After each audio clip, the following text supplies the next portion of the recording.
비절개로 이제 채취한 모낭의 모발을 살펴보면 길이가 이제 굉장히 짧기 때문에 원래 컬을 알 수 없고, 그래서 이제 이식한 모발이 엉뚱한 방향으로 자란다는 오해가 있는 것 같습니다.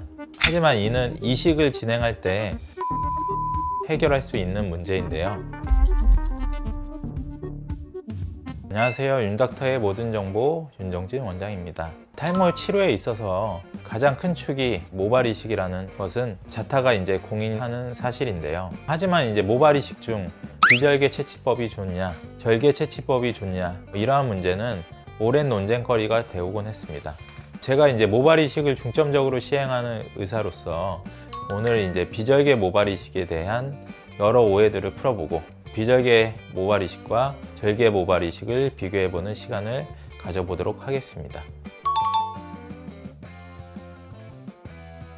결론부터 이제 말씀드리자면 전혀 사실이 아닙니다. 비절개 모발 이식의 생착률은 통계적으로 절개 모발 이식과 큰 차이가 없다고 나타나 있는데요. 비절개 채취법은 절대적으로 의사의 숙련도가 중요한 시술이 되겠습니다.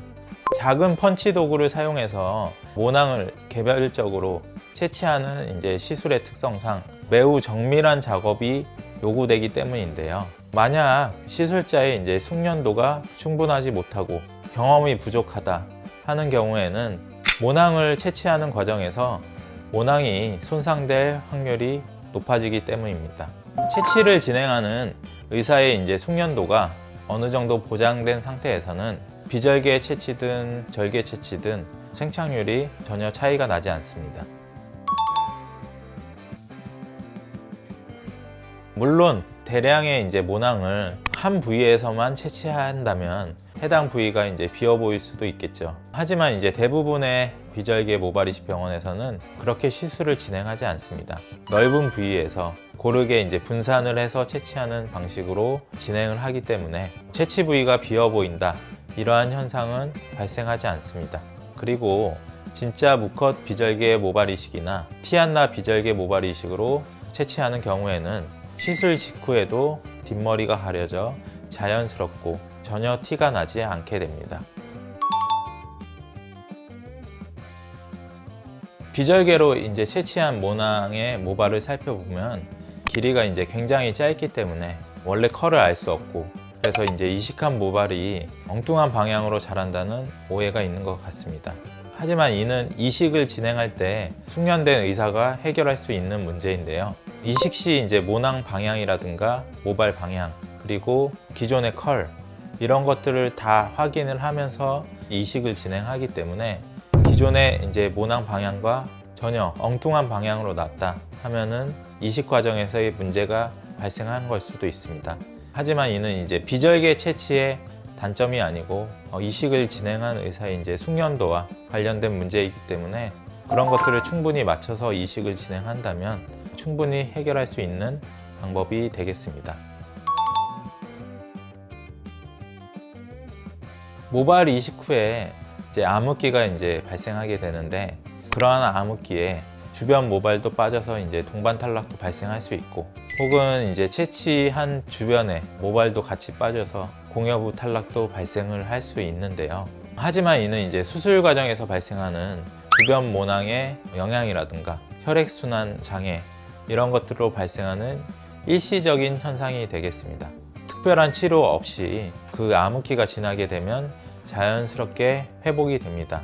또 다른 이제 부작용으로 모발 이식 후에 자라나는 머리가 곱슬머리로 많이 자란다, 이러한 사례도 이제 종종 있는데, 이는 이제 이식 과정 중에 자연스럽게 나타나는 모낭의 손상 혹은 깊이 조절의 문제로 식모기를 사용해서 비절개 모발 이식을 진행한다면 충분히 해결할 수 있는 문제가 되겠습니다.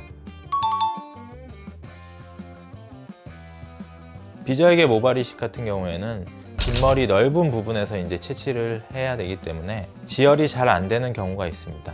그렇기 때문에 기존에 드시던 이제 탈모약이라든가 고혈압약, 당뇨약, 이런 만성적인 질병의 치료제를 제외하시고는 시술 일주일 전부터 아스피린, 항응고제, 비타민, 한약, 이런 것들의 복용을 중단하시는 것이 좋습니다. 또한 이제 이식한 부위를 가리기 위해서는 머리를 너무 짧게 자른다, 이런 것은 좋지 않은데요.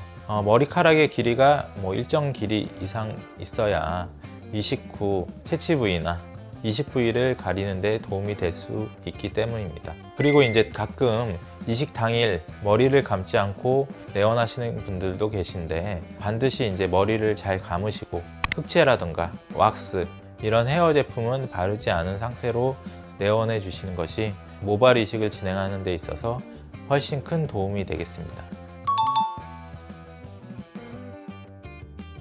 아무래도 이제 최고의 부작용은 생착률이 되기 때문에 이식한 부위에 자극을 주지 않는 것이 제일 좋습니다. 샴푸를 하실 때도 이제 이식 부위를 닿지 않게 조심스럽게 감고, 혈액순환을 방해할 수 있는 이제 담배, 이러한 요소들을 참아주시는 것이 좋은데요.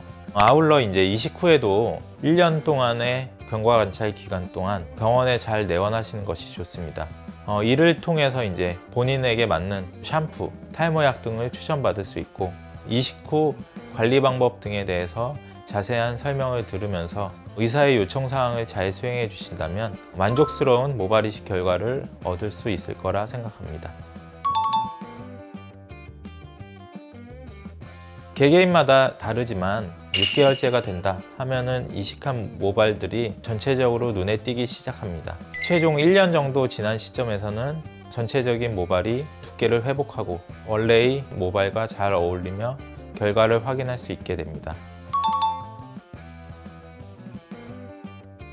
아무래도 이제 비절개법이 절개법에 비해서 통증도 적고 시술 후 회복도 빠르고, 그리고 이제 직선에 그런 흉터가 남지 않는다는 장점이 있습니다.